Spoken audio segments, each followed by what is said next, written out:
Now we're all the way live, like the song. So basically, yeah, we're live. It's another episode of the Sci Fi Power Hour. And before we get started, I want the panelists to introduce themselves. Starting with the lady first. Well, this is the first time I'm on this, so I might as well introduce myself. Salutations, ladies and gentlemen. I'm the gaming mage, dual writer Eli Moonstar, though this time I'm in a place usually outside my element. All right, and follow that with the gentleman.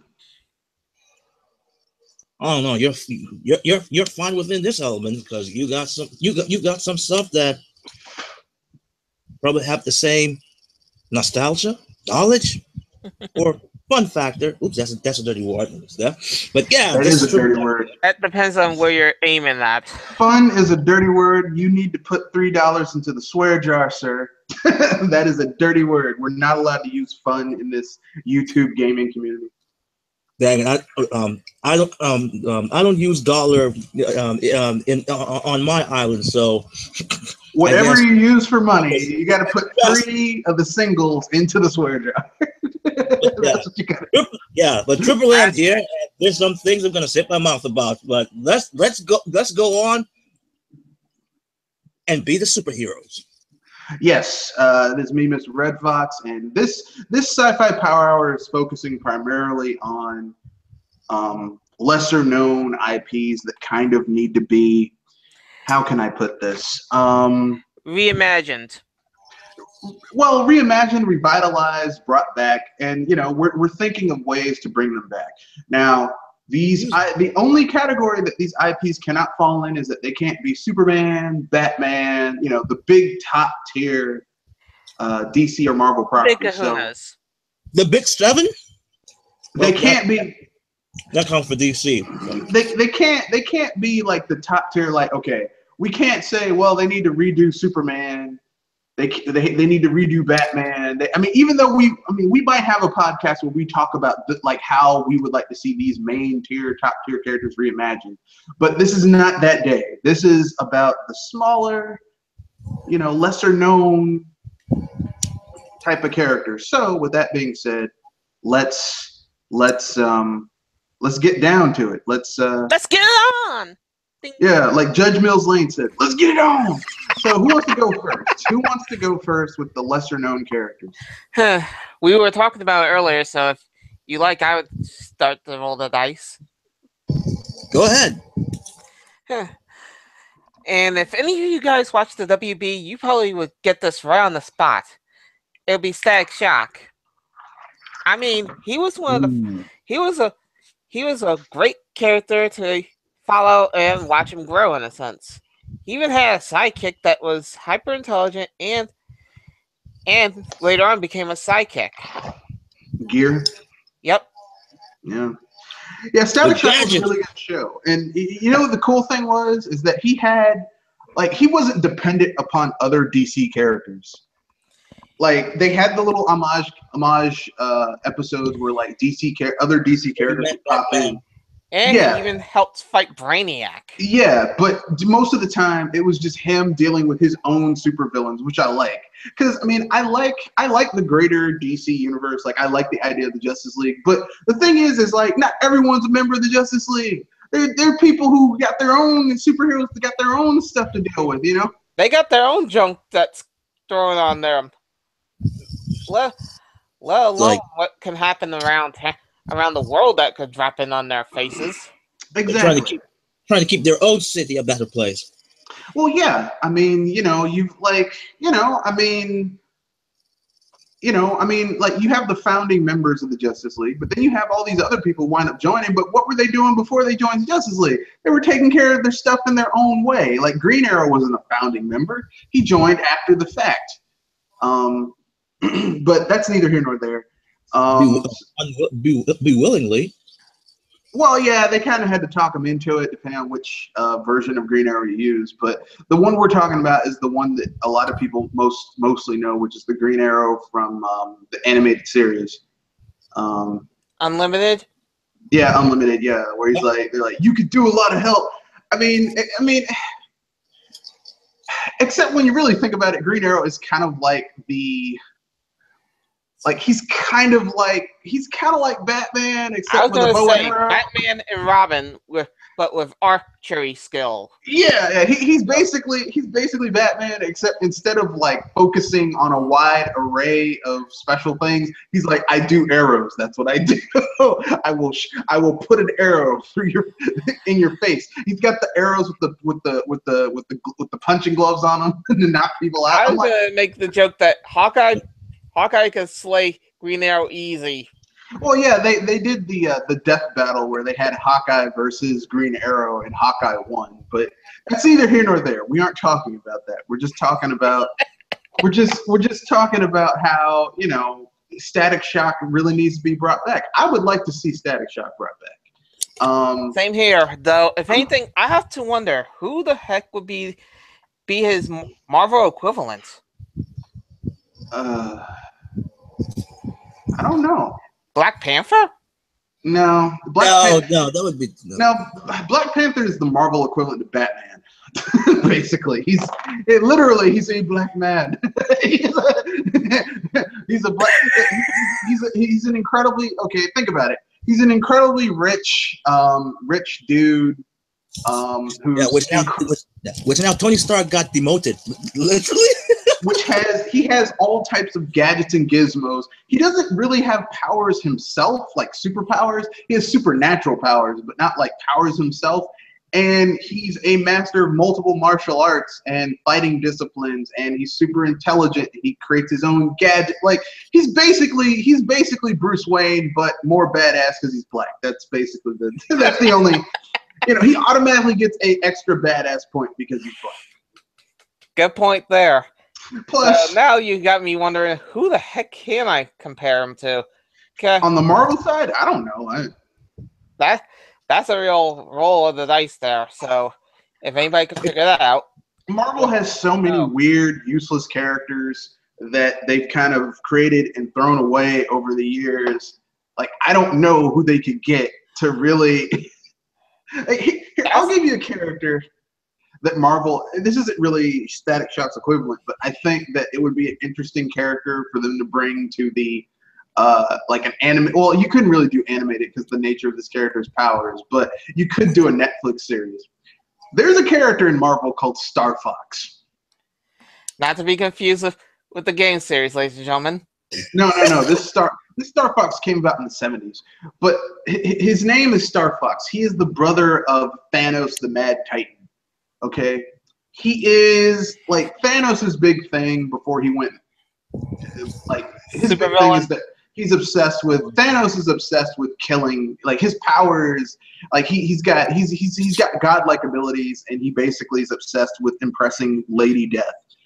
Well, Star Fox's power as one of the new gods is that he's really good at seducing people. That's his power. He makes people horny. That's his thing. As a matter of fact, he tried to use that power against the Hulk when the Hulk was raging. And the Hulk, like he's like, what's the opposite of rage? He's like, I can totally do this. This is my purpose.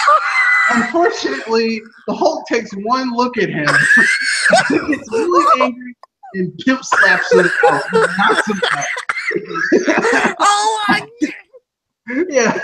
So I'm like, goodness. I'm like, he's kind of a trash. He's kind of a trash character. It would be interesting if they made a Netflix series about like a trash Marvel character using his powers in unique ways in order to like stop crimes and stuff. But he's a trash. This guy reminded me of a space dandy. Thank you very much.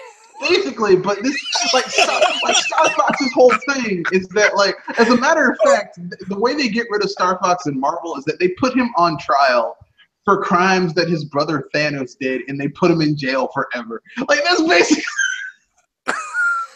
like he's not even a villain. They just gotta, it's ridiculous. I mean, I almost feel kind of bad for him. I just thought, like, what if Marvel made a series where, like, you have all of these weird Marvel characters who have weird powers, like Skin. skin. I have the ability to grow excess skin and use it like Spider-Man uses web slingers and slide around. Like when X-Men went off the rails and it became like X-Factor and X-Force and new X-Men, stuff like that. I'm sorry, I need to breathe for a minute because you just let me laugh so much. Yes, he did. The dude tried to, because in his head he's like, well, the opposite of anger is love or lust in this case. And it didn't work. The Hulk was like, really? For real though? And just backhanded him across and knocked him out. It was hilarious. I was like, yeah. As I said, that was too much. Yeah, the Hulk just gives him this look like, for real though? For real? For shizzle, but yeah, so yeah, that's what I was thinking when I say that. Like, I don't know. Like, I have no idea what type of characters these could be. What type of characters these could have these type of abilities. I have no idea. I don't know. The only other thing I can think of is maybe Oh snap! Okay, now I'm seeing this character. Yeah, this Star Fox. Okay, now yeah. Go back to me. His whole power is the power of seduction. That's it. That's all he just seduces people. That's what he's good at. And he's always getting the shit kicked out of him, which is kind of hilarious. That is yeah. Like when Marvel, see, that's the thing I like about Marvel. They just like sometimes they just take the rag off the bush. Oh man, I just said something that has a double entendre, but that's neither here nor there. So basically, here's my so Triple M, do you have a lesser known character in the DC or Marvel wheelhouses that could be brought back in either like a TV show, an animated series? There's unbeknownst, even though this is ironic. I'm putting myself on a spot here, even though I am more on the Marvel side, but I actually know more of the characters from DC instead. So that makes sense. I was going through some of these characters, and I'm like, yeah, there's a lot of characters up here that DC could actually use that they haven't done before. Now, Jewel already said, or is it Static Shock? So that was my based on my point, man. But that my second choice would have been Black Lightning. But now he's getting got lightning in his pants. That's his. He's not actually a DC character, right? Oh, he's not really a DC character? No, Black Lightning, they just created him to be in the Justice League because they needed a black character. Like Apache Chief isn't really neither Apache Chief nor Black Lightning are really DC characters. Like they added them after the fact. To the Justice Friends. They just did it like so that they'd have people of color in the Justice League because there were just too many white people. But well, even though technically speaking, Superman isn't really white, but that's neither here nor there. But yeah, they just added them for the cartoon for the Justice Friends. That and the samurai guy. The green samurai guy, because they were like, shit, we need people of color. So they added Black Lightning. Like, have you seen the Harvey Birdman episode? Or like Apache Chief gets burnt on the crotch and he can no longer make himself huge anymore. So like I think I've seen that, but yeah. Yeah, they go and get like the other like superheroes who are disaffected by the Justice League, and they're like, Mr. Black Lightning, what's your power? I have lightning in my pants. That's his power. Oh yeah, that's where that means. It's like, so what do you do? I have lightning in my pants. That's it. That's totally it. It's like the whole thing is a euphemism for like every time like Apache Chief getting bigger is they're using it as a euphemism for man. Yeah. Well, you know. Well, yeah. Since I can't choose that character. Oh, you can go ahead. I would like to see Black Lightning come back. That'd be hilarious. No. No, man, use them. Go ahead. I got my third option right here, and I bet not many people knows about this character unless they actually saw the Justice League, even that or far back from the comics that he appeared in. But Booster Gold. Oh yeah. I would like to see that. Yeah, go ahead. Because when I've seen or when I found out about his backstory, I'm like, wow, this dude was basically a piece of he was basically a piece of turd before he started out as a Booster Gold. On top of that, at least this version that actually stuck with me, that he basically stole that Booster Gold suit. Yeah, he did. He was the janitor at the museum, and he took the suit. And he's like, "I'm from the future," and in the future, I'm a superhero. But I mean, but that sounds like something a normal person would do, right? Even though we're getting kind of like he's a piece of garbage, but I mean, really, if you were a janitor at a museum and you found a suit that gave you superpowers and you could go back in time, wouldn't you go back in time and make people think you were this big super? Pretty much, but man, he tried so hard about that, and that. Well, maybe I should rephrase. Instead of saying that he's just a piece of turd, he was a nobody. He was a nobody. Yeah, but I mean, he does have his heroic moments where he turns out to be, where he finally finds his hero's heart and does the right thing. Yeah, only when he actually thinks straight and not just himself, which I gotta say that's a step up for this kind of character. Yeah, Whether it's early on or way late, but it's a step up. Yeah, I can see that. That'd be cool.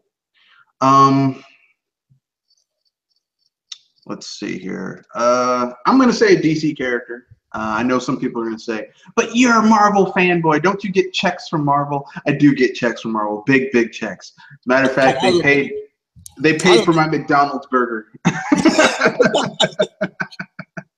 I'm being facetious. Marvel doesn't give me any money. But here's a DC character that I would like to see brought back, and they could do it in a Netflix-style TV show. Rated M because of the nature of this character. You can't make it kiddie, or it's gonna be E for everyone. It has to be kind of dark and gritty. Swamp Thing. Oh yes. Yeah. I would like to see a Swamp Thing TV show, but here's the thing: I would not want it to initially in the first few episodes to focus on Swamp Thing. Like I don't want you to see the perspective from Swamp Thing's point of view. I want it to be. You want him to come out mysterious. Well, no. No, I don't mean that. Like I would want to be a 13 episode thing in the vein of like a Netflix TV show, but I would want the first 2 or 3, maybe even 4 episodes. Maybe the 4th episode Swamp Thing comes in. The first 3 episodes would be like you have this reporter going to the swamps in Louisiana, and they're like, okay, people are disappearing in the bayou. People are like, there's been sightings of weird creatures in the night, and like every time these creatures attack someone, they're always being defeated by some plant monster. And like the reporter's like, well, what the hell's going on here? And you could have the reporter basically discovering, like, while investigating the plant monster, they discover that like 10 years ago, this scientist died tragically in the swamp, and no one ever found his body. And people suspect, it's never been proven, people suspect that he was murdered by another scientist who has his base in the swamp named Elazar Arcane, and like the reporter's like, what's going on here? And then like in the 4th episode, the reporter gets too close to the truth and they're about to get taken out, and then Swamp Thing comes in and saves their ass, and it's like, oh, okay, here's Swamp Thing. So it like you get the build up to the reveal of the character, and then you have the perspective of these two characters. Like it switches between the perspective of the reporter trying to find out what's going on legally, and then Swamp Thing trying to basically take out Arcane's Unmen and Ermin and his little cadre of rednecks that work for him, because they are rednecks. They are totally paramilitary rednecks. A bad combination. Oh boy, I bet something that Swamp Thing really doesn't like. I don't like these rednecks. Swamp Thing doesn't like 3 things. Swamp Thing doesn't like: rednecks, polluters, and paramilitary. Paramilitary punks. And you know, maybe if it goes beyond the 1st season, you could have other DC characters not directly come in, but like you could find out that like someone in Wayne Enterprises who's been tasked with getting rid of, you know, industrial waste, instead of getting rid of it properly, starts dumping it into the swamps. And Swamp Thing sees Wayne Industries on the side of the thing. He's like, shit, I gotta go to Gotham. You could actually have it like, and that way you could introduce other characters into it. Because believe it or not, Swamp Thing is one of the few characters who has beat down Superman and Batman. They were working together to take him out. They couldn't do shit. It was great. Yeah. And that would be a very interesting series, because you could have the torment of this person or this creature that thinks it's a person. Depending on which version of Swamp Thing you want to take, you could do the creature that thinks it's a man, or the man that's turned into a creature. It doesn't really matter. Either one works. Yeah. Oh, I want to go back to Static Shock. Jewel, how would you want this character to be introduced, or his backstory?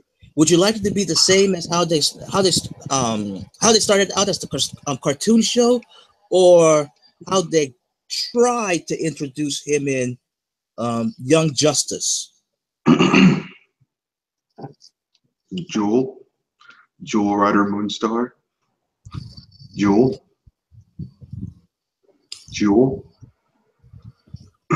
Bueller.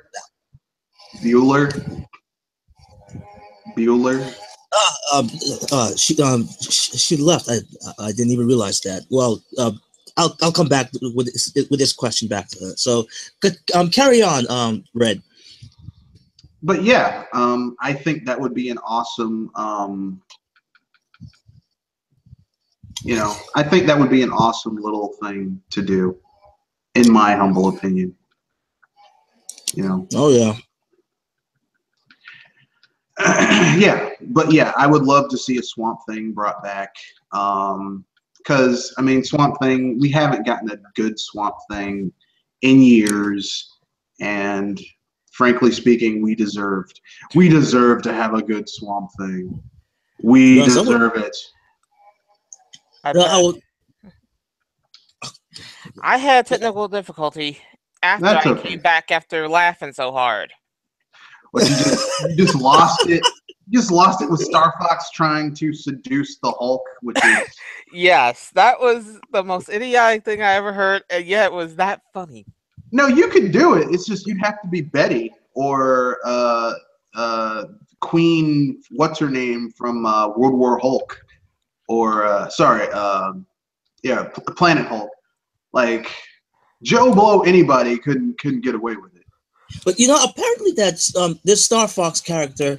It seems there's still a debate whether he is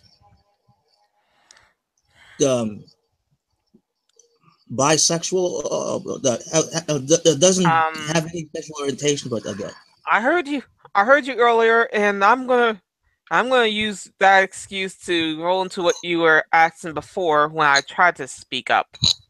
Okay. And I would say a remix of The Big Bang, really.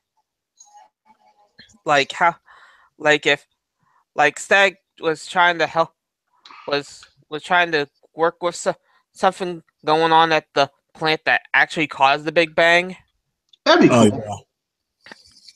and he actually discovers what happened first, and tried to actually trying to find a way to help somebody get out of that range, but ends up getting turned into a bang baby instead.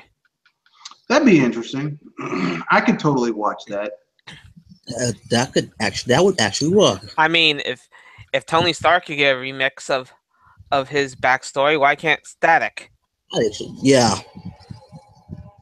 Now, the reason why I brought up the question was I think it was either some or most of these characters, their backstory basically got rewrited or retconned. Yeah, and I'm one of those people that I don't like people retconning canon, but Static Shock is so new that it's almost like, you know, I'm not going to be angry if they're like, oh no, man, it's not like it was before. I'm not going to get mad at that because I would say that would you only get really angry if the retcon was really severe or stupid. I was about to say really bad. Yes, because we've seen some retcons that are dumb. Like, come on, man, no. Stop doing that. Let me guess. There's some retcons that make you say, seriously, they had to go with this for a backstory. Well, yeah. That's like saying the rabbits have such a detailed history behind the creation. And I know how much you hate rabbits. Yes, you know I hate rabbits. You know I hate rabbits, but I have valid reasons to hate the rabbits. Okay? Oh, I got reasons to hate them too. I find their sense of humor to be annoying. I find their voices to be annoying. They're idiotic. They have no reason or rhyme to their logic. And they cause total havoc for no reason other than for farts and giggles. Well, they're just not funny. That's the thing that gets me. Their humor is as plain as dry toast. Yeah, which I didn't mind them. Red. Yeah, they're just not funny to me. I know some people will be like, "Oh no, you just don't get the humor." No, I get toilet humor as much as the next person. I mean, look, I'm a kid. I mean, not a kid. I'm a grown man now. We're a kid at heart. Yeah, you used to be a kid. We used to be a kid. I used to be kids. I totally get the whole, hey, he made a fart noise with his mouth. That's funny. I totally get that, okay? As I said, we're kids at heart. But there are some things even we can't allow. But to me, the rabbits are just really stupid. Like, I know. People are going to be like, you just don't get it. No, I totally get it. It's just not funny. We have a different sense of humor than that. We have a more mature sense of humor. No, look, listen. I'm not going to say I have a mature sense of humor because, look, I love the Three Stooges. That's slapstick. Slapstick is the definition of lowbrow humor, okay? Because slapstick, it's the most basic form of humor. It's Schadenfreude, which is your pain is funny. Okay, that's the most basic form of humor on the planet. But I was saying we're above the kind of humor that the rabbits give us. But the rabbits aren't even like, it's like, okay, they made fart noises. Why is that funny? Okay, let me put it this way. Passing gas can be funny if it's done properly, but with the rabbits, it's like, okay, when does this end? This is like a bad nightmare that just won't end. Yeah. Like, I mean, okay, and I know people are going to say, well, they're like the Minions. No, the Minions have more humor going on than they got more logic in their heads. I was about to say that too. And I know some people might get mad, but I'm just going to say it. I'm just going to say it, and I know some people. are going to get upset, but like the Minions have genuinely funny things going on in their like humor wise that are just that these other things are just incapable of.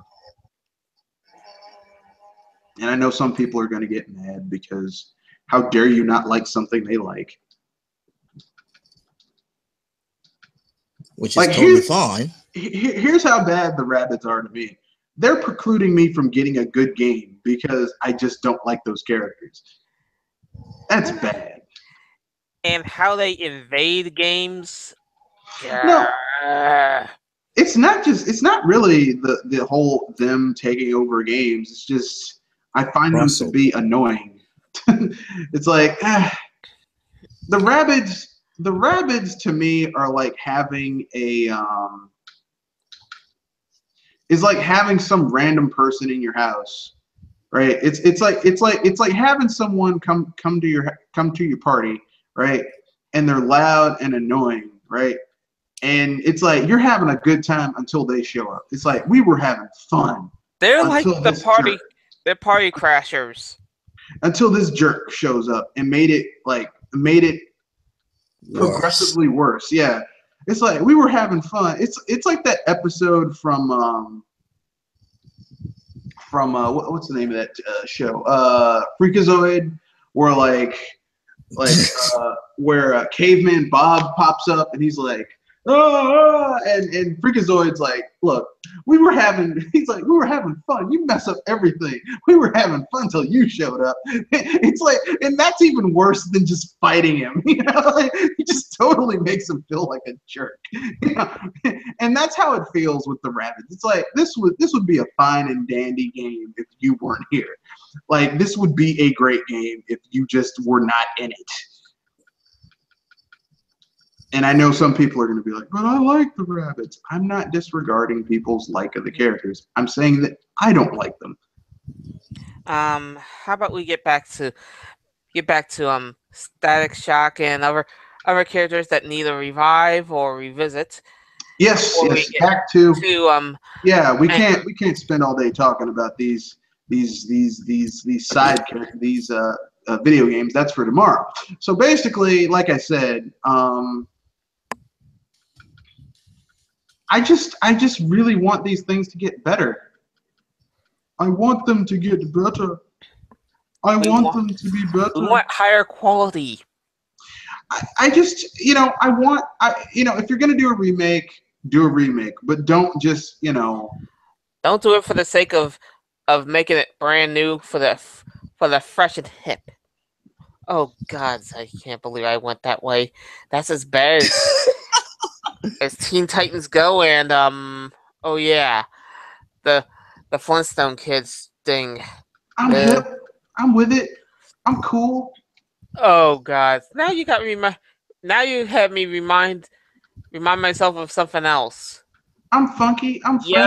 Yo.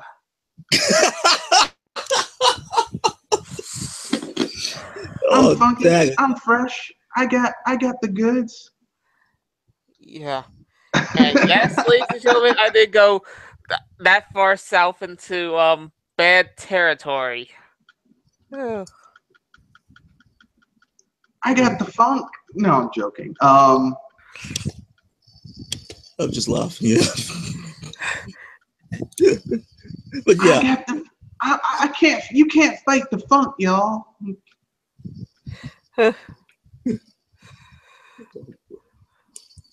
I just like saying that. I like saying you can't fight the funk. That sounds like an 80s. I'd be tempted to give you a cartoon series to try to remake it a better sense. So basically, you're saying that for you, Static Shock would have to be, if it's going to be a remake, it has to make sense. It can't be like just dumbing it down or anything like that. So would this be animated or? That would be a tricky choice because going animated, you would really be able to pull out every character that Static has fought and encountered in a sense. Live action, you might be a little more limited. You could make it look cooler though. It's kind of like Power Rangers looks ridiculous, but when it's animated, Tokatsu shows look cool when they're animated. So it's one of those things where it's like, I could see where animating it would make it look more interesting versus not making it animated. Yeah, that's kind of like trying to make the Turtles 3D or the Turtles animated or live action 3D. Yeah, but we all know what the best one is. Yeah, puppets. Dudes in puppet outfits. Speaking of little known series that need to be brought back, what happened to the Teenage Mutant Ninja Turtles, folks? Whatever happened to them? Why haven't we gotten a decent Teenage Mutant Ninja Turtles adaptation since then? I'm asking myself that very same question. I'm actually surprised you remembered that, especially since I remembered it because of you reminding me of the Power Rangers. Well, here's what's sad about Teenage Mutant Ninja Turtles. The best live-action version of Teenage Mutant Ninja Turtles we've gotten is the one from 1989, and that was stuntmen in puppet outfits, and it was glorious. Those were good. Those were good. Even with and that movie had a budget of like, I want to say 30 million at the time. No, it was like 18, 20 million. Like a ridiculously low amount for that movie. I was going to say 20 million. Yeah, it was a ridiculously low amount. And yet now with the power of CGI and green screen, we had Michael Bay screw it up. Yeah, we had Michael Bay's two films that are not nearly as good as the original. I mean, not just in terms of plot, but literally, like it like the Turtles look terrible compared to the new one, which is, I mean, how do you go backwards? Yeah. I have no idea. I have no idea how that would. I would say insanity equals genius joke here. Maybe they just stink. I can't come up with what. That's how ridiculous it is to me, but yeah. I think maybe they just stink. They just are not good. It's hard. It is hard to make a it's hard to make a good product. Well, not just that, but you had people who didn't really care about the source material, and I mean, Michael Bay was involved with it. As we all know, Michael Bay can take like some of the best source material and turn it into garbage. Turn it into garbage. He's perfectly happy with that. He's like, yeah, I turned it into garbage. What are you gonna do about it? Sue me? No one's gonna sue you, Michael Bay, even though you're a terrible director. And frankly speaking, I would rather be shot in the leg than watch another one of your films. I was gonna say, considering what he's done to certain franchises. But you a Transformers fan too? I have a friend that is a Transformers fan, and he's crying about it. Well, I mean, like, here's the thing. Yeah. I am a Transformers fan, but I'm like it's like we can't get mad about Transformers because people kept on buying these terrible that's the 22 buying tickets to these terrible films. As I said, that's the 22. We can't hate him that much because they sold well, but we can't like them because they're so beeping terrible. I mean, I personally would rather get mad. I mean, Skylander's terrible. Well, no, they aren't that. I mean, and actually, no, they're worse than Skylanders. Because at least Skylanders, even though Skylanders is not good, like it's not the next Spyro game. But Skylanders by itself stands as a game. Like you can play it. It has the qualities that would make a game good. It's like my first platformer. That's what Skylanders is. It's my first platformer. But then you play something like platformer / beat 'em up, Then you play something like, then you watch something like, this other stuff, and it's garbage.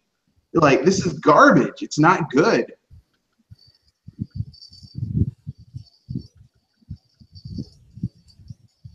And I'm not saying everything has to be perfect, but at least there has to be some quality control. Yeah, give me something good.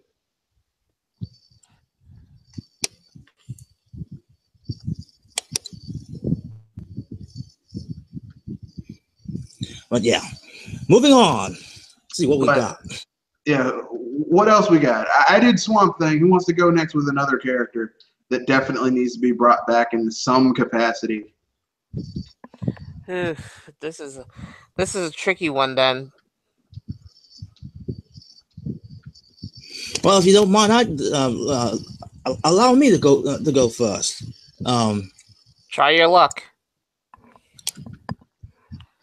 Yeah. Well, this is going to be from the Marvel side, and even though she was really pronounced in the what was it, the mid 90s or was it the early 90s? And she was an X-Men character. Well, still is an X-Men. Are you talking about Jubilee? Damn it, man! You just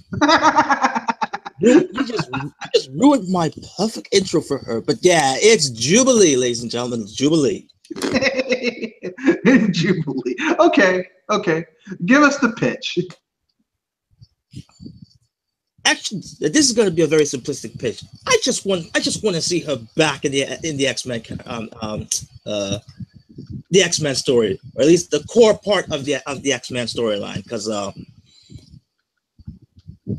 I really do miss that character, and for how not outlandish, should I say off the wall, or outrageous? Crazy. Yeah, let's go with that. Yeah. For an outrageous character that has a certain ability that basically shoots fireworks, I could say, they could do a lot more with that. Just by the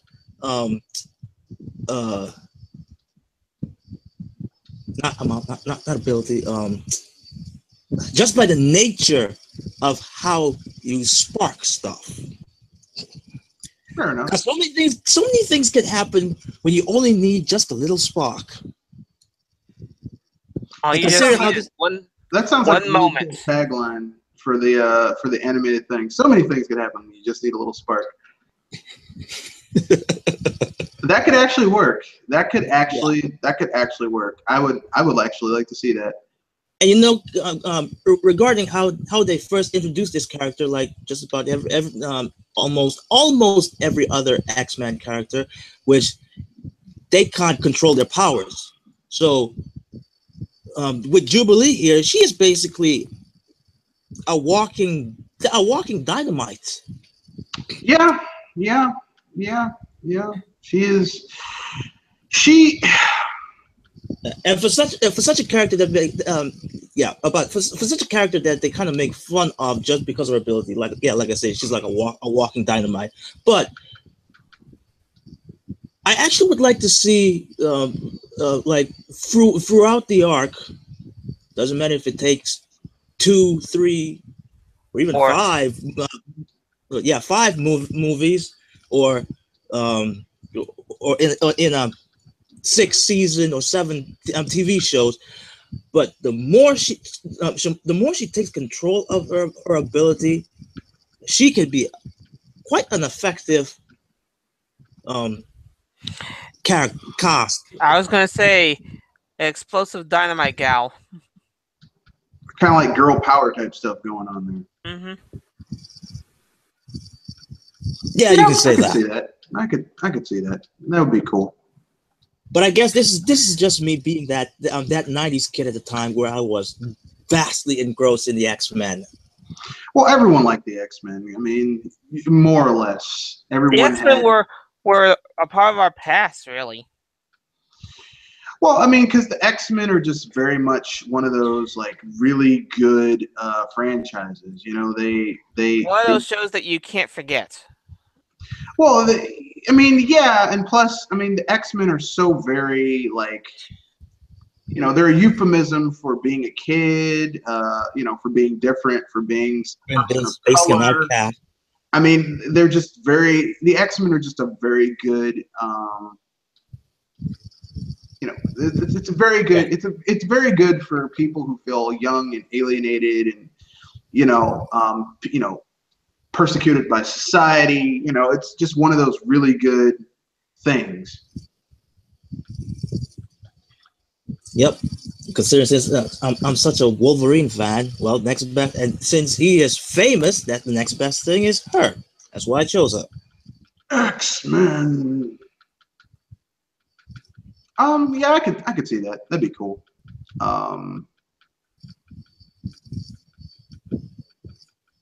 Yeah. So, did I give you enough time for you to look out for something, Jewel? Great. Oh my gosh, I was about to name you Jubilee. And Wolverine. Oh my goodness. Wolverine. I'm trying not to laugh hard again because a series about Morph. That would be weird if they made a series about Morph.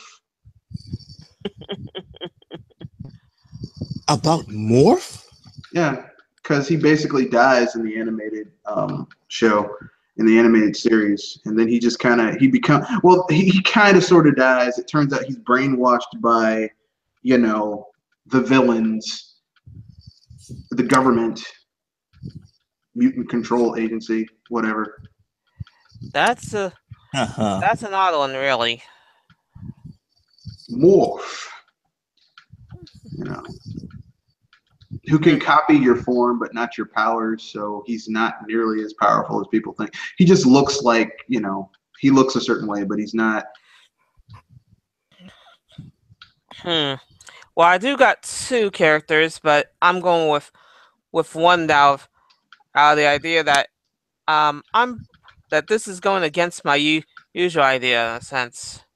Since I would have went with Zatanna, but I'm going with Steel. I'm actually curious if that could be made into something interesting.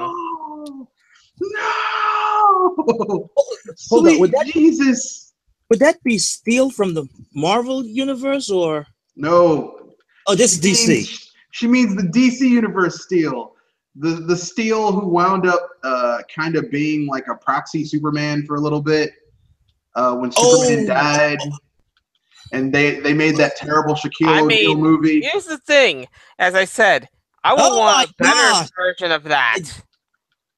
That's why do you think I was saying no? No! As in something that doesn't involve trying to X out one of the superheroes. As long as Shaquille O'Neal isn't involved with it, it'd be okay. You know what, Red? As soon as you mentioned the name Shaquille O'Neal, I was searching and I just saw Shaq popping up. I was like, what the heck? I didn't even know there was a film like this ever existed. But now you know. Now you too can feel the pain of knowing that Steel the movie exists. Thank you very much, by the way. No, but you know what? You're right. It really should be brought back. In a very better concept. Yeah, a better way. Yeah. Because there's a lot of characters that could have had a better backstory without having that happening.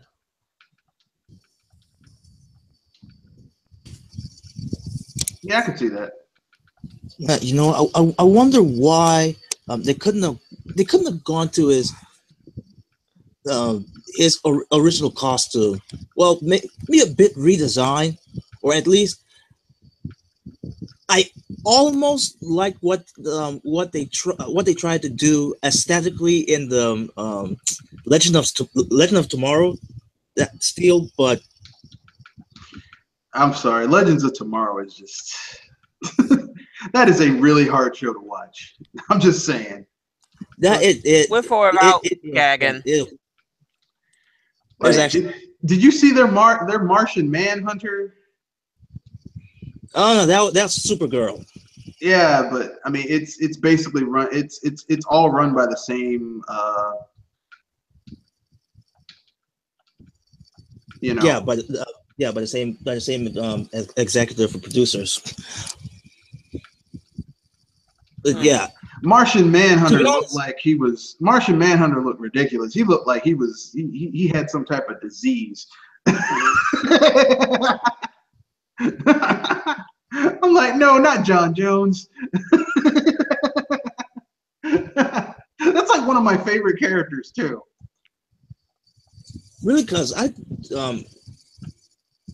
didn't think he was that off-putting, but yeah, maybe that's just me. I don't know. Like, you could tell they were working on a TV budget. That's all I got to say on that one. Oh, okay.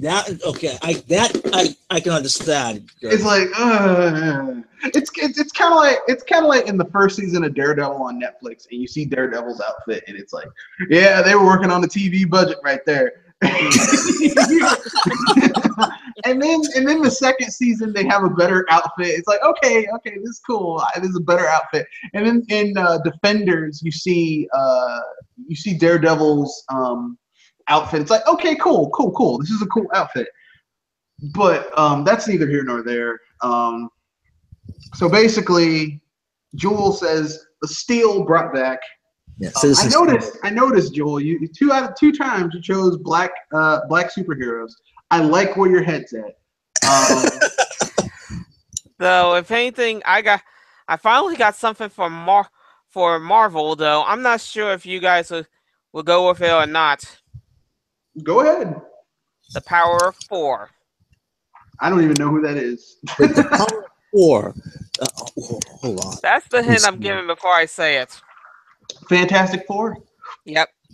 See, he took mine. That was two. I should have known. Okay, go ahead. You go first, and then I'll give my Fantastic Four pitch after you give yours. I mean, sure you could give the heroes the power by odd radiation, but if anything, if it's done by space, I'm going to facepalm, because there's few things in the known universe that could cause a direct space phenomenon like that. Well, I mean, if anything, you would have there would be some kind of alien blast that happened in the range, and then it affected them. Yeah, that could be. I wouldn't mind that. It's just that, to point out, I have not seen the second movie, so I'm not gonna go by that. I'm gonna go by the original one that they made. I didn't have a problem with that scenario. It's just that they could have went a bit more further in space for something like that to happen. Not like that's what I was saying, because there's nothing us that would have done that. I would have said that some kind of abnormality in space or some kind of space blast happened in the range, and somehow they were able to take that blow a lot harder because they were in higher atmospheres of space. I can see that. Okay. Yeah, that would make sense. So how would you bring them back? Because God knows the Fantastic Four need to be brought back. I would actually, as I say, I would have had something more logical that would happen on Earth, like them trying to work with some kind of new material that happened to land on Earth, and then have it change them. Something like what happened to Bruce Banner. Well, with him, it's not, the gamma ray. I would agree with you, Joel, except that's a little too close to that shitty Josh Trank movie, and I just can't. I can't. No, I just can't. No, no. Okay, I had to see that movie. I was hoping that you wouldn't even go to something that bad. Well, because thank God I haven't seen that movie yet. Thank God.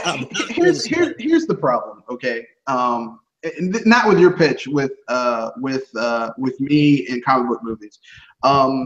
I am a volunteer writer at like a local newspaper near where I live, and basically I'm the guy who gets sent to the comic book movies because they know I'm into sci-fi and comic books. And as I said, I was hoping that you weren't picked for that. So I was the guy who got picked to see that movie, and let me tell you something.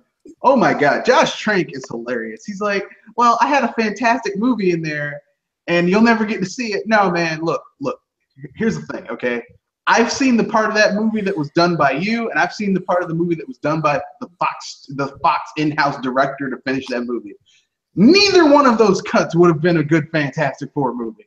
And I'm saying this as someone who the Fantastic Four is like one of my favorite comic book. It's one of my favorite comic book teams because at the end of the day, because what I've discovered is that no one seems the closest Fantastic Four movie that I've seen to the Fantastic Four, what it's really about, is the shitty Roger Corman movie that has never been released theatrically because it's terrible. Oh. No, I mean it's terrible in that okay. Roger Corman gets the right spirit, but they gave him $1 million budget. They shortchanged it looks them. like it. Yeah, it looks like it. If he had a bigger budget, you probably would have had a better film. But they gave him a shitty little budget. He did the best he could with the little bit of funds he had. If Roger Corman had been given a bigger budget, it would have been a much better film in terms of like special effects. But in terms of like getting the right tone and the characters, and it even has a good Doctor Doom in it. Like it hits all the right beats of Fantastic Four. But continue with your pitch, Jewel. I was going to say that with one of their first, and I was going to say after this weird explosion or the radiation from a new material comes up, we have Doctor Doom trying to actually create some new material to try to take over the world, and due to his diplomatic immunity, I'm sorry, I have a word to say about that kind of language, but I'll save it for later.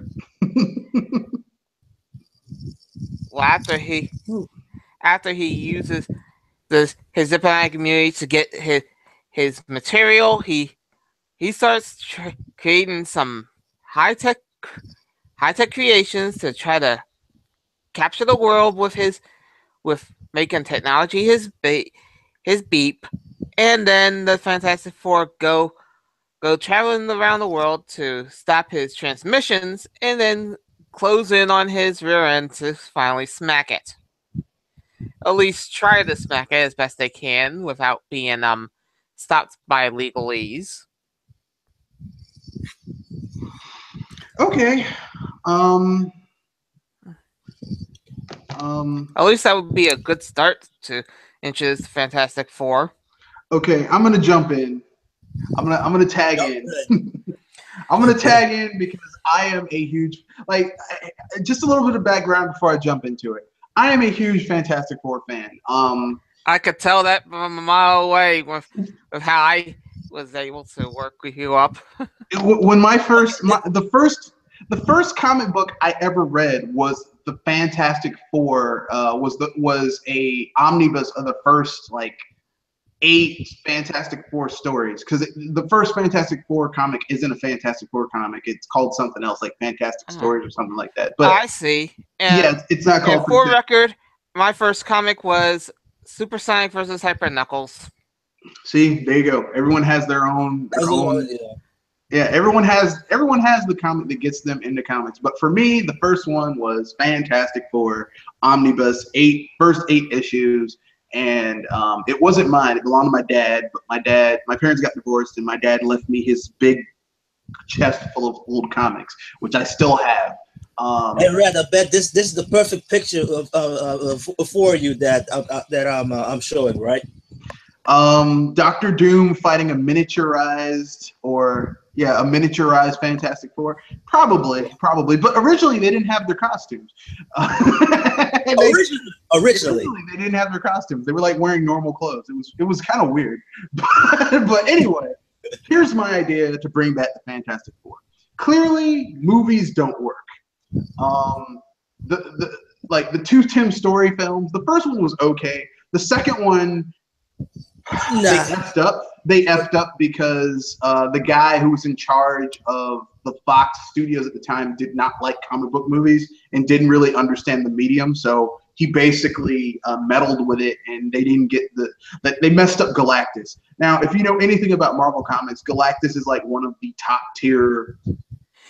He's not Galactus really versus Doomsday. Well, Galactus isn't like a top. He's not the most powerful.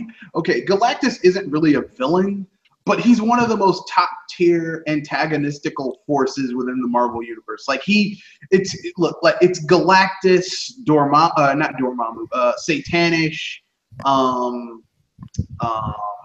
Mephisto. Like there's certain villains who are so top tier. Not really villains, but like forces that are so top tier that normal heroes just don't mess with them. Galactus is one of them. And basically, they messed him up in the second Tim Story film. So here's my idea to bring back the Fantastic Four. No origin story. At least not directly. It's a TV show with no origin story. It takes place... Yeah, that's a good one. It takes place in the 70s, 10 years after the event that caused the Fantastic Four to come together. And basically... like the Fantastic Four has broken up. Like Reed Richards has sold the Baxter Building to someone, and he's basically like he feels like he's a complete failure because he hasn't been able to undo the changes that were done to his friends, Sue Storm, Johnny Storm, and Ben Grimm. He's like he hasn't been able to help them. And he feels like a failure, and he's basically driven his friends and loved ones off. The family has broken up. So Sue Storm is like off doing her own thing. Johnny Storm is off doing his own thing, and Ben is basically kind of like he gets a job working for the government, working in a nature preserve, where he basically like the only real friends he has in the nature preserve is this like pack of wolves. Which would make sense for him because he's made out of rock. They can't bite him. So, like, that's his only real friend. His only real friends. And he talks to the wild animals and stuff. And so, basically, it's like it would be a TV show, maybe like, I don't know, like 18 episodes on real TV, not Netflix it. Because the Fantastic Four is they've always been more fantastical, like super science, weird, like mystery, like Monster of the Week type stuff, not like this overarching story. But basically, it's set in the 70s, and Reed Richards is separated from his family, his friends, and he's basically like he thinks he basically gets reinvigorated after seeing something on TV, and he's like, you know what? I'm going to get the team back together. I can fix this, because that's Reed Richards' big thing is that in his head, he's like, I can fix this. He can't, but he thinks he can. So that's his big thing. And so basically he comes up with this new technology that uses very little energy, but outputs a huge amount of energy. And he's like, I can license this out and I can make money and I can buy the Baxter Building back and get everything together. And like the first episode is like he begins to get the team back together. The second and third episodes, he gets the team back together, and they have their little personal conflicts where Ben's like, man, you abandoned me. I didn't abandon you, all that stuff, because Ben's always had Reed Richards back. That's his whole thing. Sue Storm's kind of reluctant because, they have that whole relationship thing going on, or they did. But she gets back on board. Johnny gets back on board. And then at the end of like the fourth episode, they have their Monster of the Week moment, and you discover that the technology that Reed Richards has developed, the formula has been stolen to create it by, they track it down. They find out that, oh my God, all of this technology is being bounced around, the information, let's say it's on a tape, like it's on some type of tape, because this is the 70s and technology isn't that advanced at this point. and they find out that all of this like the signal has been bounced around on these satellites, but it's wound up in Latveria, and that's where you don't see Doctor Doom, you just see his hand and a lot of stuff, because that's how Doctor Doom operates. He's not a direct, like, if Doctor Doom has to directly put his hands into something, you're effed. Because normally you don't want him to get personally involved in anything, because if he gets personally involved, stuff just got real. You know?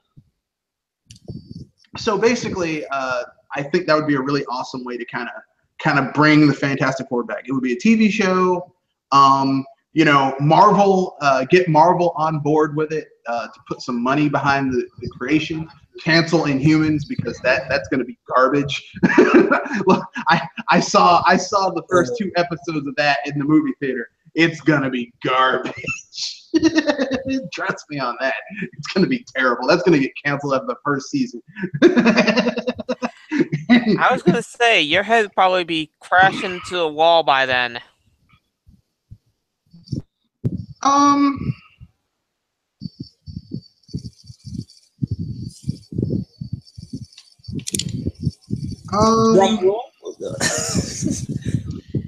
It's not just that. It's not so much that. I just think that the Fantastic Four would be a really awesome series to have right now. Like, I think that having like, because here's the thing, the Fantastic Four has always been very like mystery of the week, super science, you know, like there's always a way out of it, you know, if you use intelligence and all that type of stuff. And you could have the monster of the week thing, but like over each episode, while you have the monster of the week thing, you have like every 1 or 2 episodes, you have some big event happen that seems like it's not connected, but to anything that's going on around them, but it's actually Doctor Doom putting his stuff together, like getting a plan together to do something really big and to make some massive move. And then like the 18th episode, like maybe make it 15, 18 episodes. The final episode, you see Doctor Doom pop up and he makes his move, and the Fantastic Four have to like you discover that like Reed Richards has realized this was going on a while ago and comes up with a counter plan that doesn't quite like mitigate all the damage, but greatly messes up Doctor Doom's plan. And so then you have like Reed Richards, you could have this be their first meeting. I know Doctor Doom's supposed to be early on, but I want to make it the first meeting, like as Victor Von Doom as Doctor Doom, because like Doctor Doom's like, you're always getting in my way, Reed Richards. And Reed Richards is like, who? I don't know you. Who are you? like, who are you? Don't you know me? I'm Victor Von Doom. He's like, I don't. Who? We were roommates in college. Victor? Yeah. You gotta be like that, where like Reed Richards totally disregards Victor Von Doom. like that's his whole thing. He's like, you ruined my face. Man, you just had a little scar like right there on your cheek. I mean, that's really not. I mean, really, it makes you. that's tiny compared to some of the villains that got worse. He's like, well, actually, Victor Von Doom has this inferiority complex. It's the reason why he is the way he is. He feels like he has an inferiority superiority complex. He's compensating for other things. I mean, like the reason Doctor Doom has that suit is because, and he hates Reed Richards, is because he tried to steal Reed Richards' work when they were in college. And it backfired, and the experiment exploded in his face, and he got a little scar on the side of his face. And he's like, you've ruined my face, Reed Richards. You're the one who's done it. Yeah, he drops out of college. So he calls himself Dr. Dr. Doom. He's never graduated from any medical school or he doesn't have a doctorate of letters. He's no doctor, but that's neither here nor there. I guess he gave these to himself, but he basically goes and he essentially goes and he makes this deal with the devil, and like using dark magic and in order to reclaim his mother's soul from hell. That he accomplishes this, but it also he also has this suit of armor welded to him. It's welded to his flesh. It's burnt white hot on the inside and pressed into his flesh. Yeah. Victor Von Doom is insane. he is off the chain. So I think he is insane. Yeah, so in the 18th episode or final episode of the first season, you finally have Dr. Doom show up, and Reed Richards totally disregards him. He's like, Victor? Man, I haven't seen you in a while. What happened? You ruined me, Reed Richards. Man, you just had a scar on the side of your face. You ruined my face. like I think that would be a very interesting thing where he's just like, I don't understand why you're so angry. You just had this slight thing.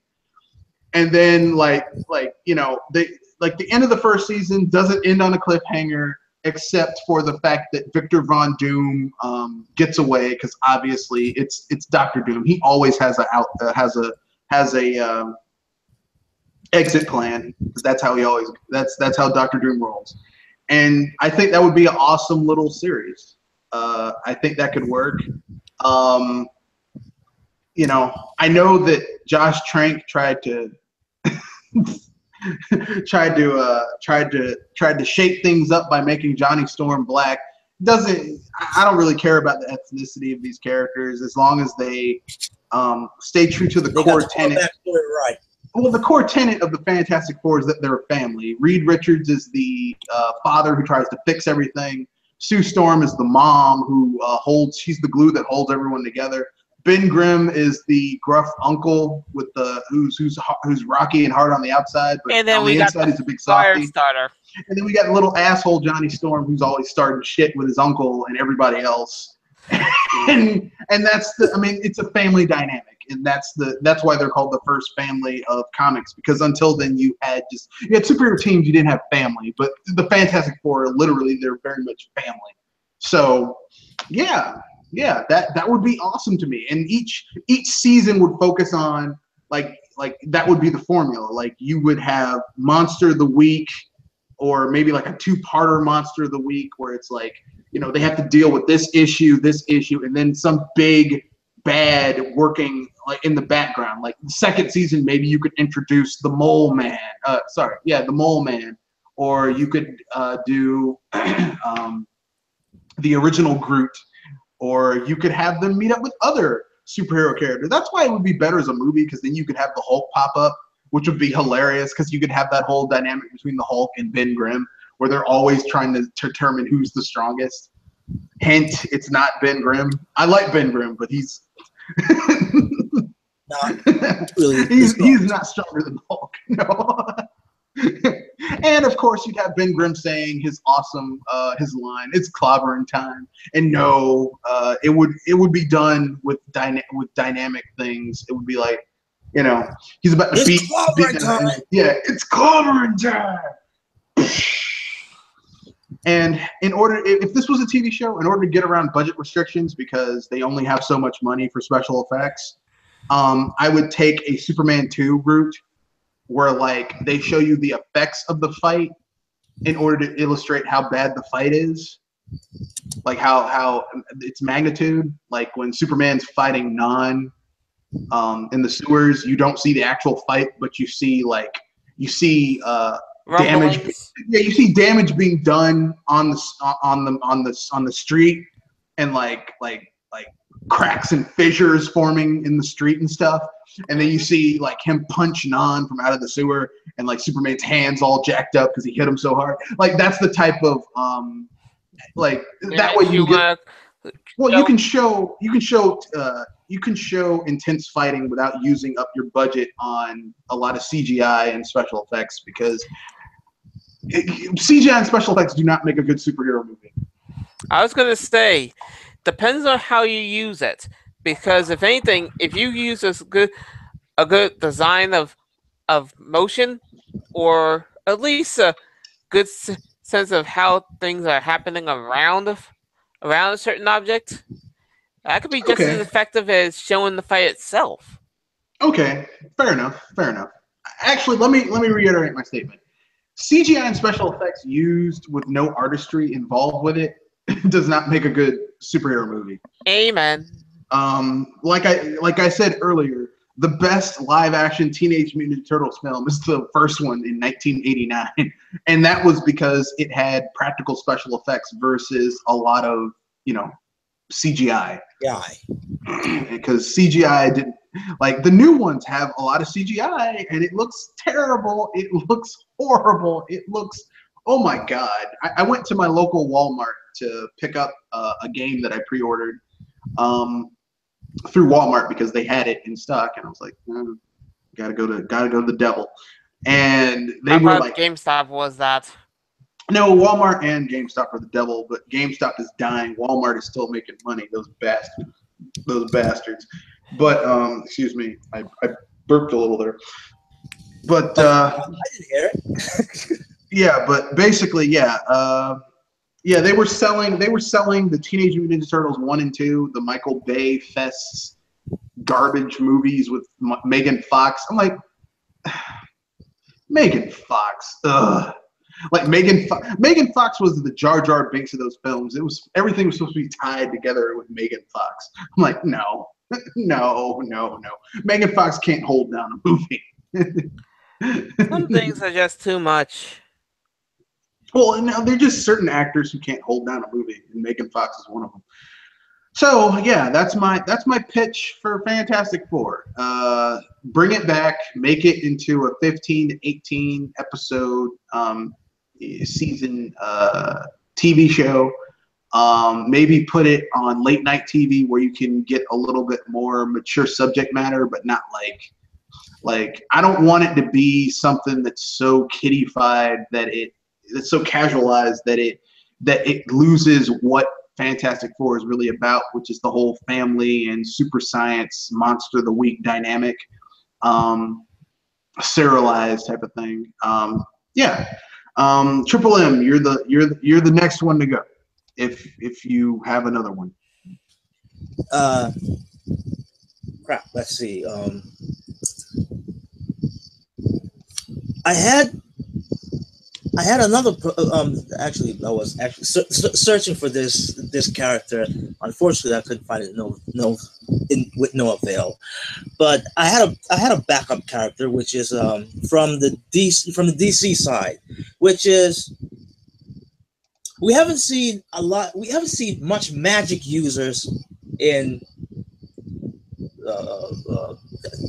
in TV shows, movies, films. Although you can count Constantine in that direction, and even I don't consider him that much of a magic user. But what the heck? This character was actually introduced in the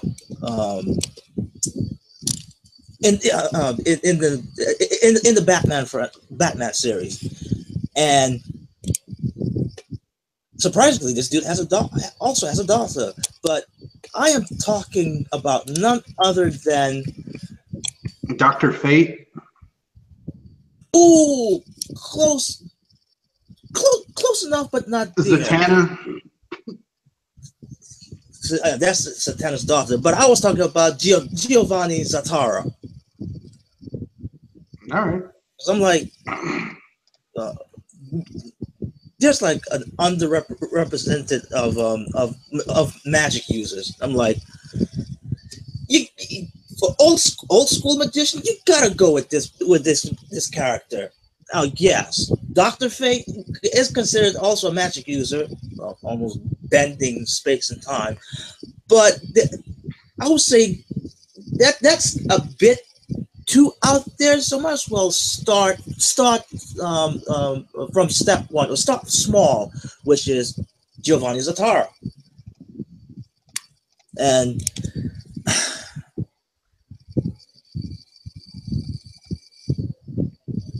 I kind of I used to know about the background of this character, how he started about. Now I can't remember, but in my eyes, he's literally a straightforward character that you can just be very creative with it. But all I'm saying, like I said before, represent some magic users, please, DC, heck, even Marvel. Well, I mean, I didn't bring up the Korra.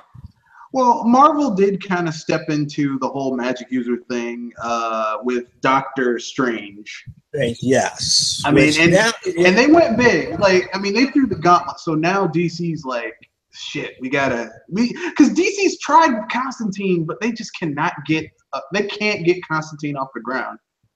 That one effed up. They effed it up so bad twice. They did that shitty movie with Keanu Reeves. With Keanu Reeves, because I believe Keanu Reeves is English just as much as I am Italian. I'm not Italian. Okay, not even. Look. My ancestors were slaves, so I might have some Italian blood in me, but I'm not Italian. Okay, and just like I believe Keanu Reeves is English. With that, I mean, wasn't it enough he had that shitty English accent in Bram Stoker's Dracula as Jonathan Harker?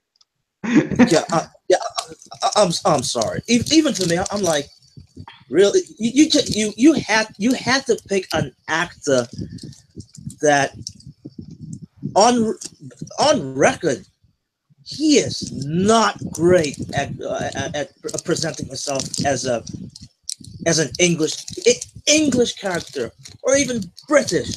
Alone that. Well, I mean, look, let's keep it real. The only thing that Keanu Reeves is good if his only real emotional line he has to deliver is "Whoa." I need guns. Yeah. And that's not that I don't like Keanu Reeves. It's just he's not a very good actor. That's a fail. Well, he's not a very good actor. Dang it. Let him work on some stuff that he doesn't have to do much, because that's what he's good at. Not something like this.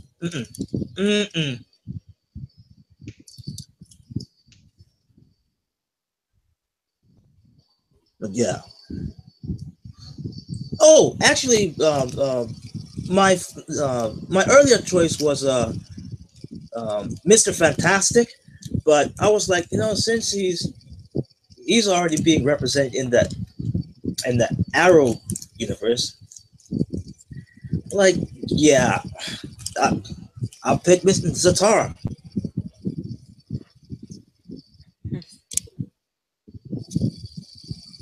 All right, I can do with Zatara.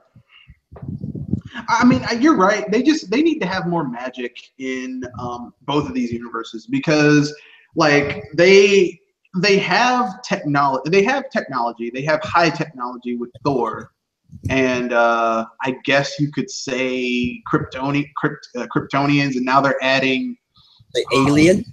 Well, now they're adding what's his name, Faust. Not Faust.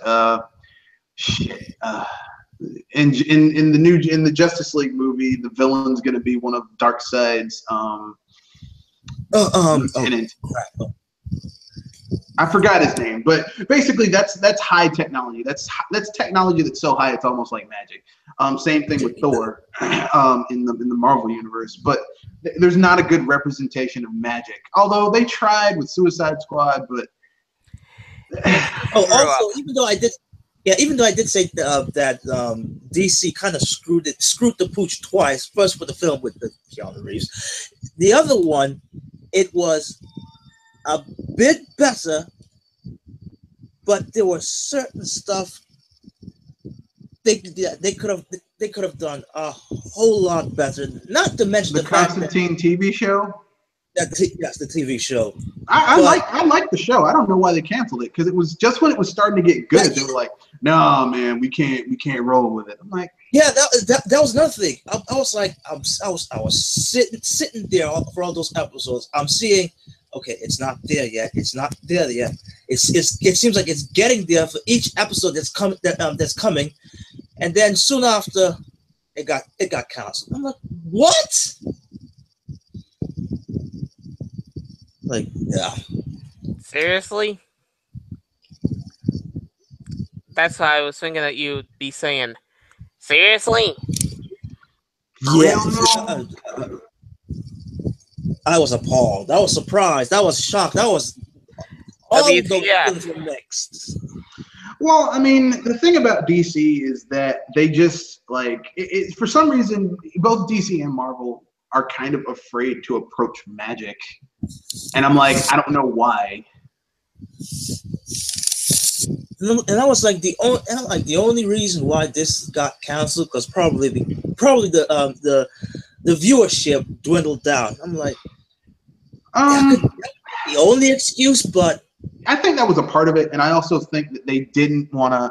Warner Brothers didn't want to put the effort and energy behind it to really, because it wasn't Warner Brothers. Warner Brothers licensed out Constantine to Sci-Fi Channel, and that's why it was, like Sci-Fi was like, it's not getting enough views, and I'm like, okay, look, they could have switched it to another time slot, another broadcast. Either a time slot or another broadcasting station. Well, I mean, once something leaves one network and goes to another network, they typically don't do well. Like, look at not typically, no. Once it leaves a network, it typically doesn't do all that well. The only real exceptions to that rule I can think of is maybe Futurama. And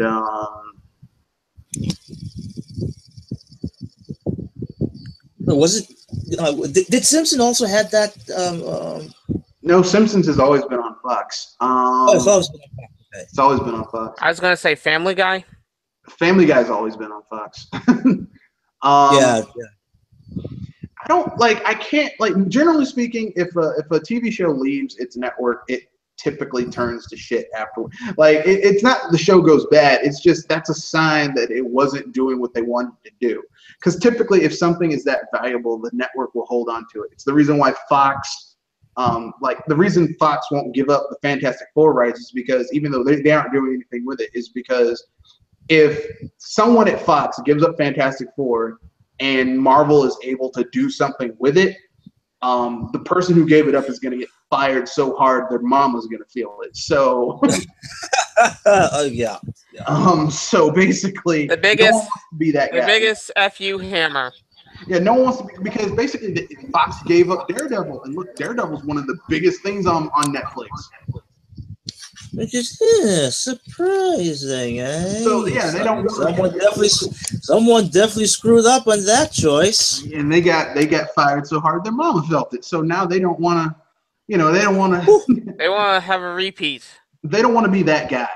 They do not want to be that guy. So they're holding on to it, even though they're like every time Fox makes a Fantastic Four movie, it either is all right, like the first Fantastic Four movie, critically panned like the second one, or a dumpster fire filled with dirty diapers, tires, and rancid meat that'd been rotting for like 3 weeks, and that and like the Fantastic Four stick. So you do not want to be the one that gets you yourself fired for doing something stupid. Yeah, no one wants to be that guy.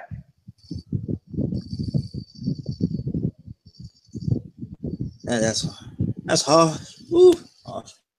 No one wants to be that guy. No one wants to be the guy who basically is like, yeah, we gave up the Fantastic Four license, and yeah, like Marvel took it, and like do you know how fired they would be if basically Marvel came out and said, hey guys, we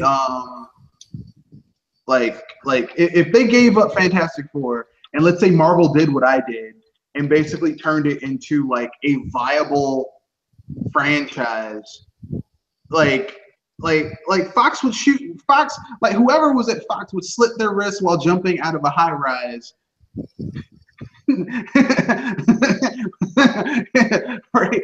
Like they would kill themselves. They couldn't do it. They couldn't deal with it. They're like, oh no, we gave up another, like, not realizing that the reason that they can't get a viable thing going is they don't understand what the source material is about. They keep on trying to fit something that should be one way into something else, which is weird, but you know.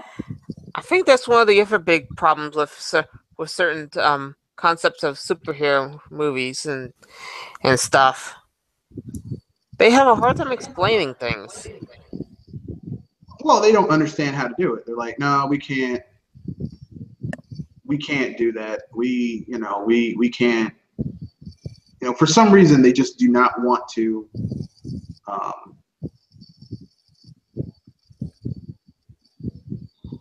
You know, people keep on trying to, like, I've heard recently that they're trying to do another Fantastic Four movie, but it's going to be about their kids, and it's going to be like geared towards children. I'm like, you don't get it. You just, I mean, to take a phrase from someone on the YouTube Gamosphere, you just don't get it. You just don't get it. You know, it's like they don't realize that's not what it's supposed to be about. You know, it, like the Fantastic Four, like I said, like, okay, you know, anyone here ever watched the X-Files? Oh yeah. Oh, that was a long time ago. I tried to evade that. Well, I mean, the Fantastic Four is basically supposed to be like the X-Files. It's like every week you have like the mystery of the week, and they're trying to solve what's going on. Except, you know, like, you know, it's like they have superpowers, so like they use their superpowers too. And then you have their interpersonal thing. So you've got like Reed Richards and Sue Storm are beefing because, you know, they're a couple and couples have conflict. And you have Johnny Storm aggravating Ben Grimm, and Ben Grimm keeping himself from not just punching the shit out this little punk. and like, that's the whole dynamic. They fight like a family, you know. You Ben, Johnny, what'd you do to my cereal, Johnny? Johnny, yeah. And Reed Richards is like, I can fix this. I don't want you to fix this. I want you to listen, Reed.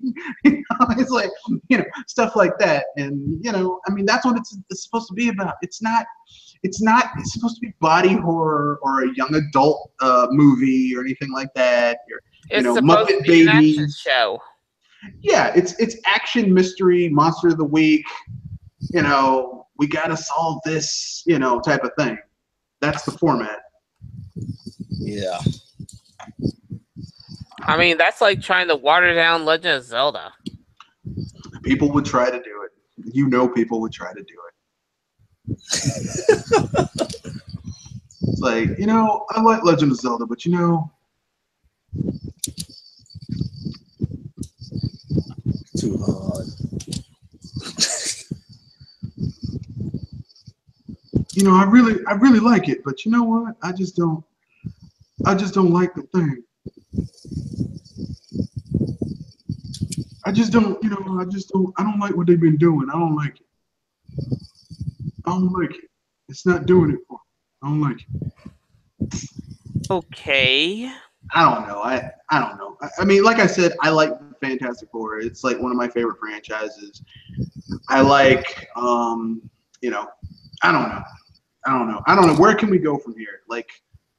I mean, I would like to see magic brought into a big way, because I mean, I guess they're going to try with Black Adam. But I just have one question. Why are you doing a movie about the villain and not his hero? Which is shit. How could I forget this guy's name? Shazam. Yeah. Isn't that what oh yeah. Yeah. Sony's doing that now. Yeah. With what was it again? Venom. Yeah, they're making a Venom movie. They're making a Venom movie, but it is not connected to Spider-Man. They can't legally connect it to Spider-Man. I'm like, how the hell are you gonna make a Venom movie? with no Spider-Man. Like, I mean, really, that's how he gets his powers. Is that the symbiote suit was on Spider-Man, and then when it left Spider-Man and went to Eddie Brock, it carried some of his powers, and like that's Venom. Like, how do you not like? Sony is so desperate right now. They're like a junkie trying to get a fix. Come on, baby. Scratching. I need that fix, baby. Yeah. Can I borrow your microwave for a second, baby? And people are saying that Sony is in the best of conditions. Yeah, okay, yeah. Come on, baby. Can I borrow your microwave real quick? I just gotta laugh at it because you need to heat up your burrito. No, I need to borrow it and take it to my house. That's the gaming division of Sony that's doing okay. Not really, no. Their gaming division made $200 million in profit last year, but it's carrying like $13 billion in debt, which is like saying you owe your bank $300,000, but you don't have a job, but you found $20 on the side of the road. That really is not going to make that much of a dent in your $300,000 debt. Yeah, that's the game division. Really? Okay. And that's just the game division. Sony in total is carrying like $80 billion in debt. And that's just in Japan. We aren't talking about worldwide, where they probably have taken out loans in various banks in Europe, probably in America too. I mean, it's, yeah. So I would not invest any money into Sony if you're gonna put money into stocks, don't put it into Sony, because you're gonna go red. No, you might make your money back, but it's less than what Sony. You expect. Well, it's Sony less than has what invested in. Sony has false profits because their profits aren't based on actual growth. It's based on them doing weird stuff in order to make it look like they made a lot of money when they really didn't, which is what Sony's doing right now. But that's neither here nor there. Anyone else have any other comic book properties they would like to bring up before we wrap things up? I'm actually tapped out for this one because, if anything, I'm actually surprised of which ones we brought up in the first place. Triple M?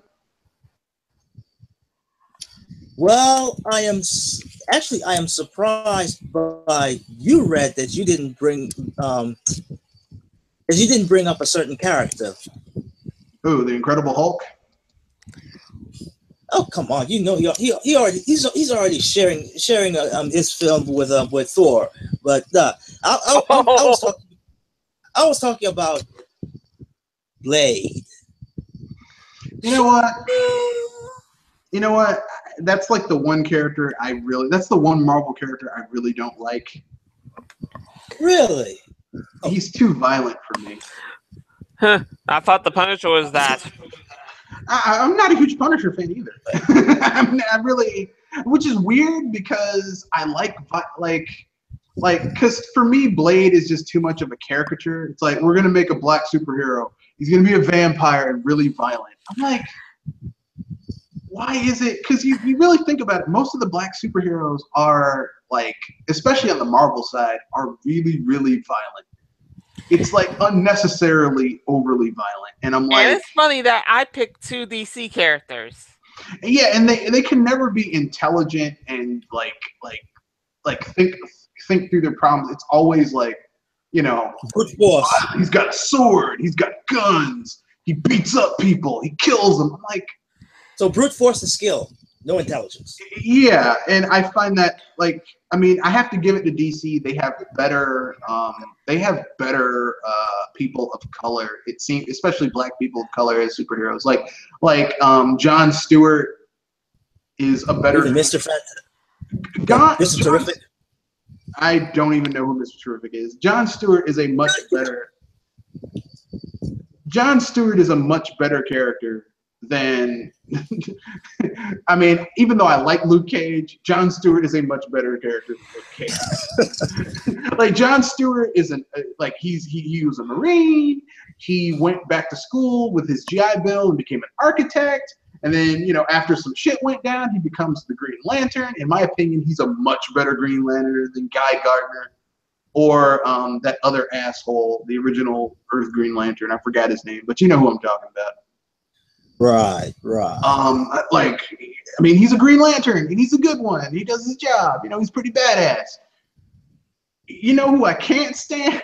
I mean, I like Jon Stewart. Really, I think the reason that Ryan Reynolds' Green Lantern film failed was because they went with the original Green Lantern and not Jon Stewart, who was more popular at the time because he was in the animated series and people knew who the hell he was. I'm like, how could you F that up, DC? It was, to be honest, it was not chronologically, it was the right choice. Just the whole narrative of it. Really. Well, I mean, they could have done, instead of doing what's his name? Hal Jordan. Instead of doing Hal Jordan, they could have done Jon Stewart. They could have just said, yeah, we have a Green Lantern on Earth, but he got recalled to another sector, so we got a new Green Lantern, and then you enters in Jon Stewart. I mean, they did, because literally that actually probably would have been better than them doing the origin story, because here's the problem. We're never going to see a conclusion to that origin story because that movie tanked. Whereas if they had just thrown you into the action with, like, there's Sinestro, he's the Yellow Lantern, like, that would have been much better than them trying to say, well, Sinestro actually used to be a good guy. Well, I mean, the fans already know about Sinestro's backstory. People want to see something cool. Plus, that CGI was terrible. Oh my God, the CGI. The CGI for the Yellow Lanterns? No, for the Green Lantern was terrible. The movie, the CGI was horrible. Ugh. It was really bad. But yeah, Odyssey. I mean, come on, Red. You really did, can't remember Mr. Fantastic? Nope. Mr. Terrific? Nope. I mean, Nope. Yes, Mr. Terrific. To tell you the truth, here's the thing, okay? I like DC, but they're like, I'm not okay. DC has a thing that they could do better than Marvel for sure. Just when they do it, they miss. They have better people of color than Marvel more often than not. Like even some of the popular black people who are in the Marvel comics, like, I don't think they stack up. I mean, John Jones and Luke Cage were created around the same time. I mean, there's like a 5-6 year time difference, but around the same time. One guy is an architect, Marine Corps, highly educated, and becomes the Green Lantern. The other guy, used to be like if you follow in the original thing, he's like he used to be like a tough guy in the neighborhood, then he goes to jail, but he was actually framed, but he's in jail. I'm like, why is it that it's always a black guy in jail, then he gets out and now he's a hero? Why can't it just be someone who's just like a good person and they get like something horrible happens to them, they get superpowers, and then they try to do something? Like, what? What is with that concept? At least with Mr. Terrific, he's actually an engineer, quite intelligent, very athletic. Yeah, you know.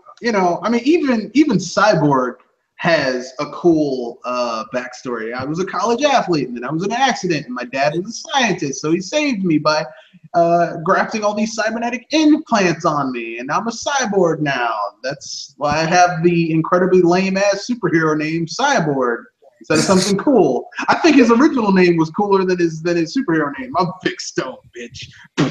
that's a cool name. So what's your superhero name, Cyborg man? Cyborg. Seriously? Yes. Damn. They didn't give you any type of cool name. His real name really stood out better.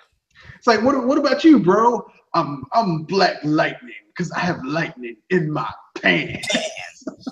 Oh! Ow! Ow! Ow! Ow! Ow! Ow! That's his only superpower. I think I finally found my threshold of laughter pain. Thank you very much.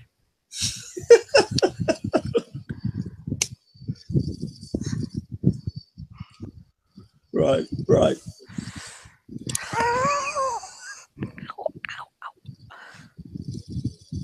But I mean, yeah, he was actually featured in Justice League Unlimited, but very sparingly. Which I was holding on with bated breath. Apparently, that never came to be. yeah, I mean that's one of the things that kind of bothers me about both of those, is that they just never really bring up they just like both sides. They don't really have the people of color as superheroes very often, which, you know, I mean, yeah, we've got Sam Wilson, the Falcon, Captain America's sidekick, but why does he have to be and of course War Machine, but War Machine's kind of a tool anyway. I mean, I like him, but he's kind of a tool.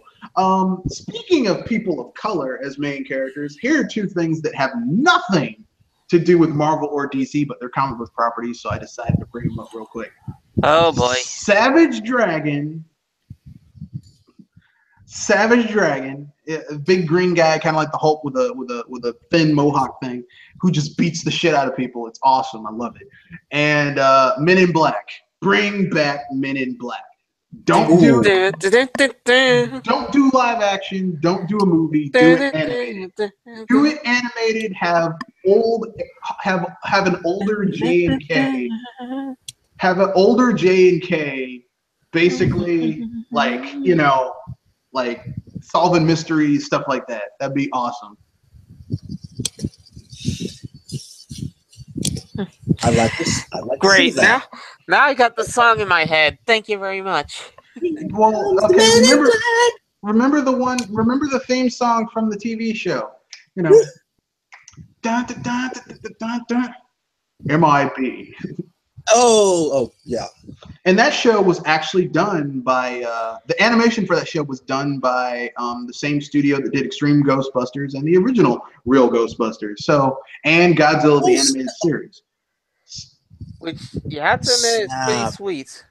Oh yeah.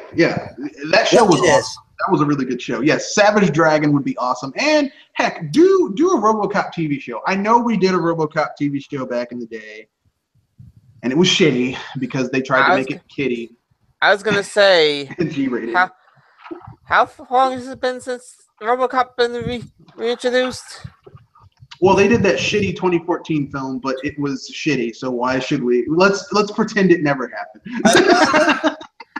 Why even try to remember that? Yeah. Yeah, we don't need to see that shit. We don't need to talk about that shitty ass I didn't say what times. So if anything, you could say beyond that point. We can pretend it never happened, which is what we're going to do. So basically, like I think we could do another RoboCop TV show. Maybe make it rated T for teen. You know, maybe with PG-13, with some mature stuff, because RoboCop needs to be a little dark. And you know, I was gonna say, although you no can't PG-13, no PG-13 BS for the sake of it. No, RoboCop has always been kind of dark. I mean, even the sequel, RoboCop 2, was kind of dark. So that was PG-13. There's a reason why rated R existed in the past. Well, okay, let me put it this way. If it's going to be PG-13, I don't want it to be like a modern PG-13 rating. I want it to be PG-13 like we had when we were kids, where it was like, this movie's rated PG-13, but really it should be rated R. Yes. Because it's a little hardcore and it's kind of rough. It has moments of surprise. I like that. Like, personally speaking, I like because if you're gonna do RoboCop, it needs to be done hardcore. Like, you can't have just you can't have the flimsy PG-13. You want the true stuff. Yeah, exactly. Having the person get shot in the nuts. Basically, yeah. Like I need to see RoboCop in the first. I need to see. Look, let me put this. That was one of the cardinal sins of the RoboCop reboot, You don't have a rapist getting shot in the crotch. They're like, this city's riddled with crime. I literally, and in order to show this, they have a montage of crime going on in the city. They show just shots of panning over the city and some homeless people standing over a barrel warming their hands, over a fire in a barrel. I'm like, really? Loitering? That's the crime that's infesting the city, is loitering? Seriously? That's the don't move, creep. Give me some bank robberies. Give me some hijacking. Give me some GTA. Crime, let me put it this way. When a movie in 1987 had better crime than a movie in 2014 and made a city look more like, damn, I wouldn't want to live there. I mean, Jesus. I mean, like, this is just a modern thing. But I mean, it's like RoboCop in the 87 film, like in the Paul Verhoeven 87 film, like shit got real. Like, I mean, in the first movie, a cop is tortured and murdered. Like when he's finally a robot, like you see a guy get shot out of a window by Ed 209. You see a guy get You see a guy robbing a convenience, like a liquor store. You see another guy, a dude get shot in the crotch because he tries to rape a woman. You see a guy holding the mayor's office hostage. He's like, I want my old job back with double the pay. I want a fast car with lousy gas mileage.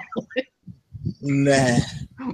I mean, that is a really good film. I mean, really. Like RoboCop still holds up. Like, yeah, it's a little bit dated, but that movie still holds up.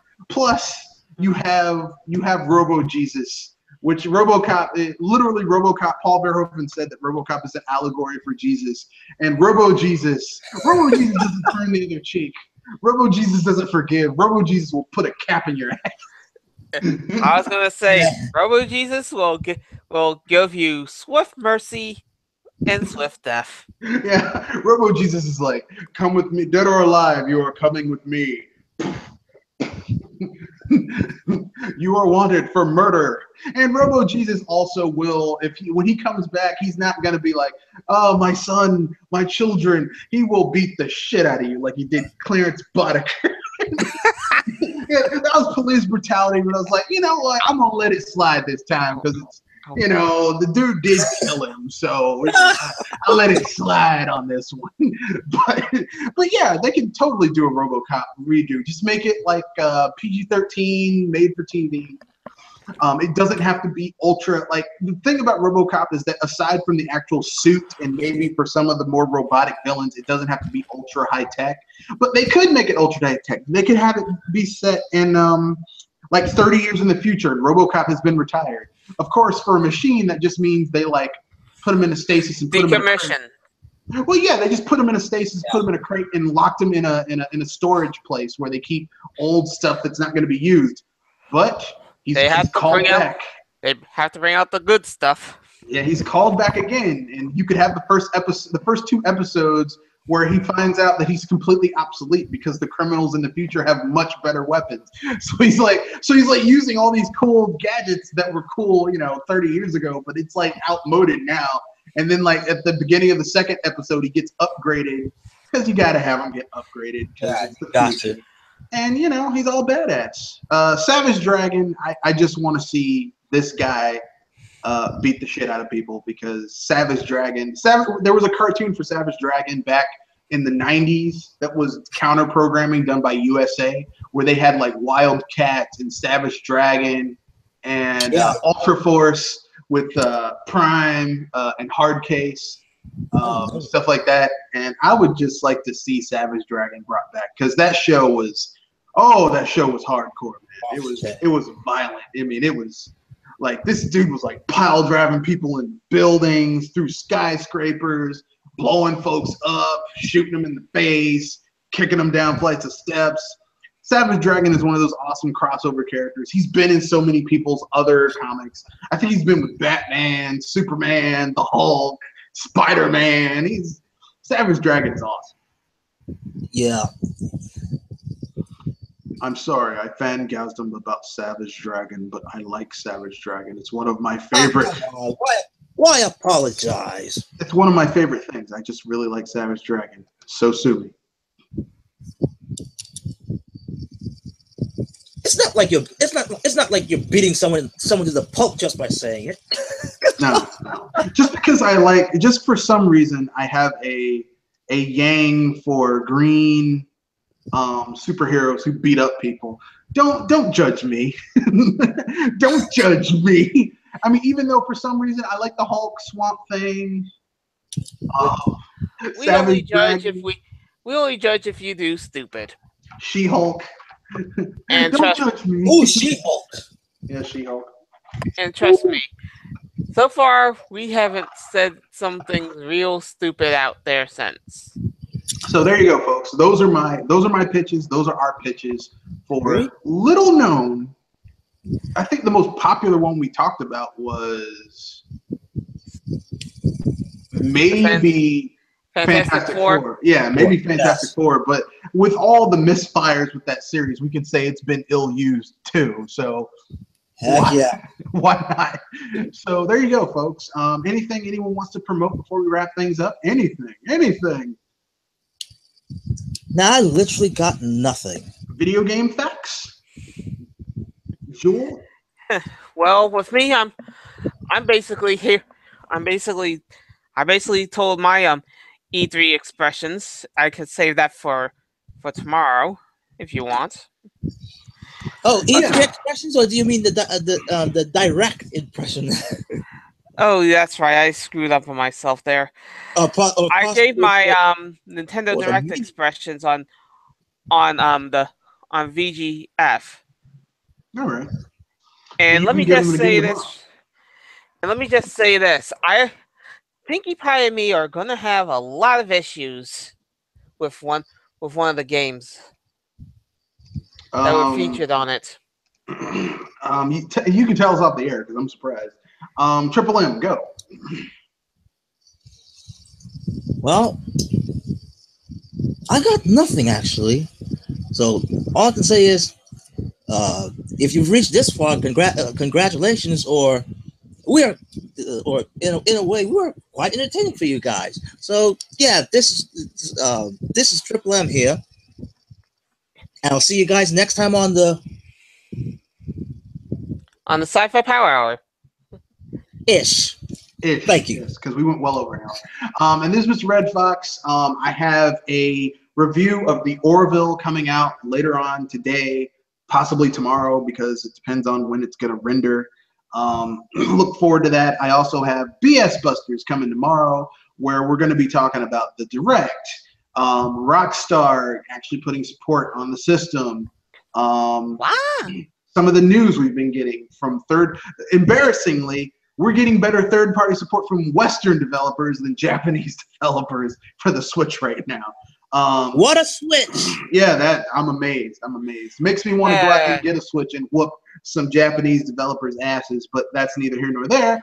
We'll discuss this later. Yeah, this will be on the BS Buster, so look forward to that. Also, some good stuff coming out next week. I will be doing a review earlier for the next episode of the Orville next week. It's just I've been swamped this week. Work, people are renovating my house. It's been a real... Oh, nice pun. Swamp thing. Yes, I've been swamped. Beware the wrath of Swamp Thing. And with that, I bid you good night, adieu, and enjoy. And drive safely.